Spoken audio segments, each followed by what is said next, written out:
Le pôle sud ne se limite pas à des manchots et une étendue infinie de neige. Un monde fantomatique y est enfoui. Observez, il se situe précisément ici sur le globe terrestre. Ne confondez pas l'Antarctique avec l'Arctique, qui se trouve au sommet de nos cartes, est bien plus petit et, disons-le franchement, bien moins énigmatique. La calotte glaciaire de l'Antarctique mesure de 2 à 5 km d'épaisseur, soit l'équivalent de 16 tours Eiffel empilées les unes sur les autres. Cette immense couche de glace masque les véritables reliefs et contours du sol antarctique. Nos connaissances sur ce continent mystérieux demeurent limitées, en grande partie à cause de l'omniprésence de la glace et de la neige. Nous ignorons encore la forme exacte et les dimensions précises de cette terre. Cartographier l'Antarctique sans outils titanesques est une tâche d'une complexité extrême. Les satellites, toutefois, ont appris à pénétrer la glace grâce à leurs caméras de pointe. Aujourd'hui, nous savons qu'un paysage ancien, colossal et spectaculaire repose sous cette neige, une sorte de fantôme du passé. Il y a environ 90 millions d'années, l'Antarctique était un lieu bien plus chaud. Ce territoire abritait une forêt tropicale luxuriante, riche en espèces végétales et grouillante de vie. Des rivières y coulaient, dessinant un paysage foisonnant. Puis la glace a tout recouvert. Ce bouleversement a eu lieu il y a environ 34 millions d'années, lors de la transition de l'Éocène à l'Oligocène, une période marquée par un refroidissement significatif de notre planète. C'était le début de l'une des nombreuses ères glaciaires. La Terre subsista, mais fut ensevelie sous une couche de glace et de neige de plus en plus épaisse.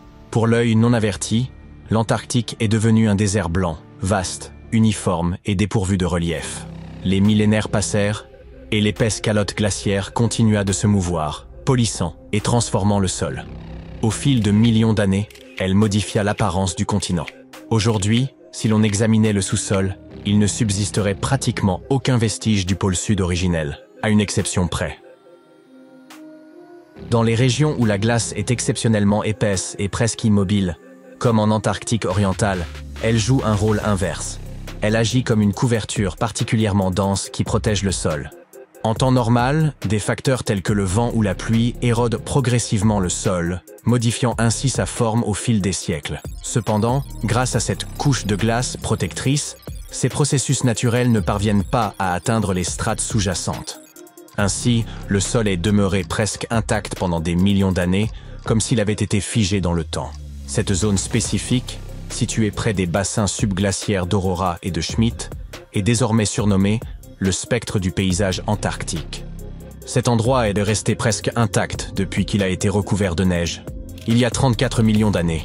Il constitue une empreinte historique unique, capable de révéler l'apparence du sol de l'Antarctique avant qu'il ne devienne ce désert glacé.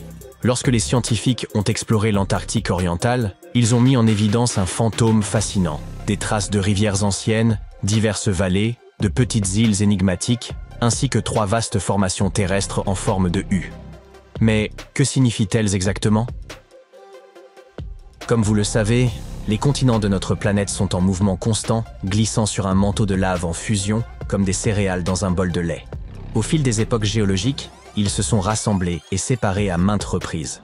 Il y a plusieurs centaines de millions d'années, un supercontinent nommé Gondwana réunissait plusieurs terres, dont l'Antarctique, qui formait alors une masse unique. Cependant, lorsque le Gondwana s'est fracturé, l'Antarctique a été soumis à de puissantes forces tectoniques. Des fragments de son territoire ont été arrachés les uns des autres et dispersés. C'est ainsi que se sont formés ces grands blocs de terre dissimulés sous l'épaisse couche de glace. Aujourd'hui, les scientifiques souhaitent approfondir l'étude de ce fantôme.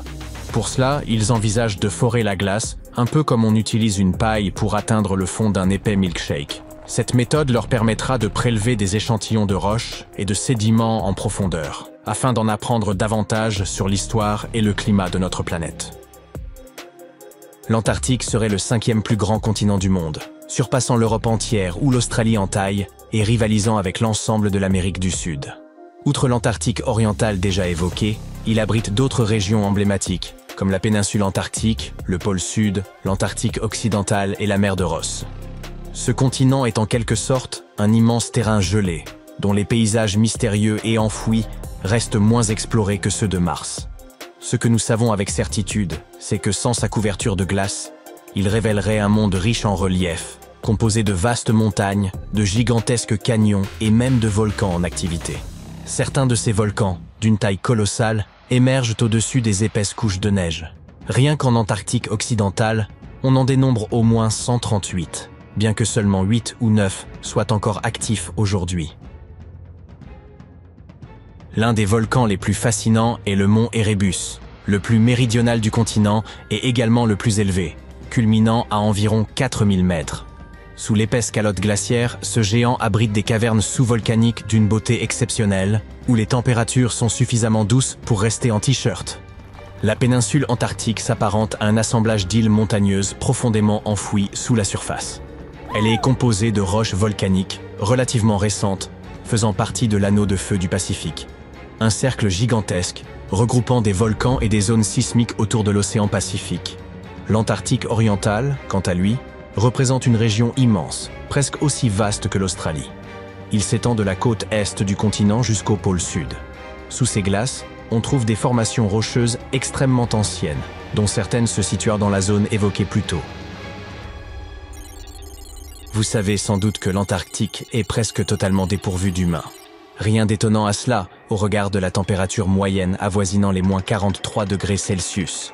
Mais malgré ces conditions extrêmes et la désolation de l'endroit, la vie persiste, et devinez où? Dans les profondeurs de la Terre. En 2017, des chercheurs ont découvert des traces d'ADN d'algues, de mousses, et même de petits animaux inconnus dans de profondes grottes. Cela prouve que, malgré des conditions aussi hostiles, des écosystèmes uniques parviennent à prospérer dans des poches de chaleur isolées sous la neige.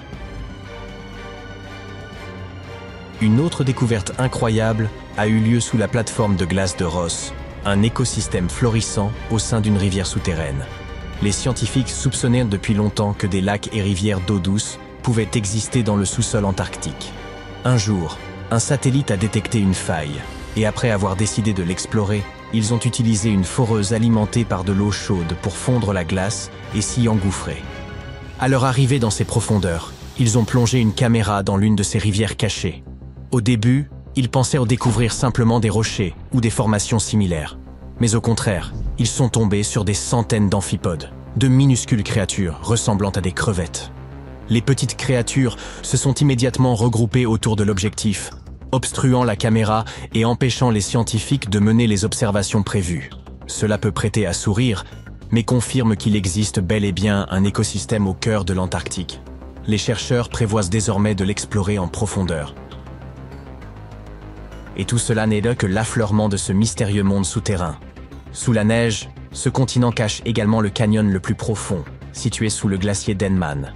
Bien que la fosse des Mariannes demeure le point le plus profond du globe, il convient de préciser que, géologiquement, elle appartient à la croûte océanique. En 1958, des explorateurs ont mis à jour une vaste chaîne de montagnes enfouies sous la glace, comparable aux Alpes en termes d'altitude. Cette chaîne s'étend sur près de 1200 km, avec des sommets culminant à 2700 mètres d'altitude. Et cette splendeur est ensevelie sous des tonnes de glace. Qui sait ce que nous pourrions encore découvrir ici? L'Antarctique abrite environ 60% de l'eau douce de la planète. Cela signifie qu'une fonte totale de ces glaces aurait des conséquences dramatiques. À titre d'exemple, il existe un glacier apocalyptique, officiellement connu sous le nom de Glacier Thwaites. Ce gigantesque bloc de glace, de la taille de la Floride, est actuellement en train de fondre. Chaque année, cela contribue à une élévation des niveaux marins de 4%. Si ce glacier venait à fondre complètement, le niveau des océans augmenterait de 60 cm. Une hausse qui peut sembler modeste, mais qui serait dévastatrice pour les régions côtières du monde entier. Heureusement, les chercheurs ont constaté que même si sa plateforme glaciaire venait à se désintégrer dans les 50 prochaines années, le glacier lui-même ne disparaîtrait pas aussi vite qu'il le redoutait.